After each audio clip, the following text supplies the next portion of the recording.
വളാഞ്ചേരി ടൗണിൽ പട്ടാപ്പകൽ യുവാവിനെ കുത്തിപ്പരിക്കേൽപ്പിച്ച കേസിൽ ഒരാൾ വളാഞ്ചേരി പോലീസിന്റെ പിടിയിൽ. കരേക്കാട് സ്വദേശി മുഫ്ലിഹിനെയാണ് വളാഞ്ചേരി പോലീസ് അറസ്റ്റ് ചെയ്തത്. സംഭവത്തിന്റെ CCTV ദൃശ്യം പുറത്തുവന്നു.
കഴിഞ്ഞ മാസം 16-ാം തീയതിയാണ് കേസിനാസ്പദമായ സംഭവം നടന്നത്.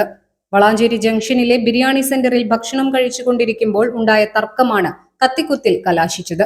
ബിരിയാണി സെന്ററിൽ നിന്നും പുറത്തിറങ്ങിയതിനു ശേഷമാണ് കത്തിക്കുത്ത് നടന്നത്. തുടർന്ന് പ്രതികൾ ബൈക്കിൽ രക്ഷപ്പെടുകയായിരുന്നു. കത്തിയെടുത്ത് വീശുന്നതിനിടെ തടുക്കാൻ ശ്രമിച്ച ഷാഹുൽ ഹമീദിന്റെ കൈക്ക് പരിക്കേറ്റിട്ടുണ്ട്. തുടർന്ന് വളാഞ്ചേരി പോലീസിൽ പരാതി നൽകുകയായിരുന്നു.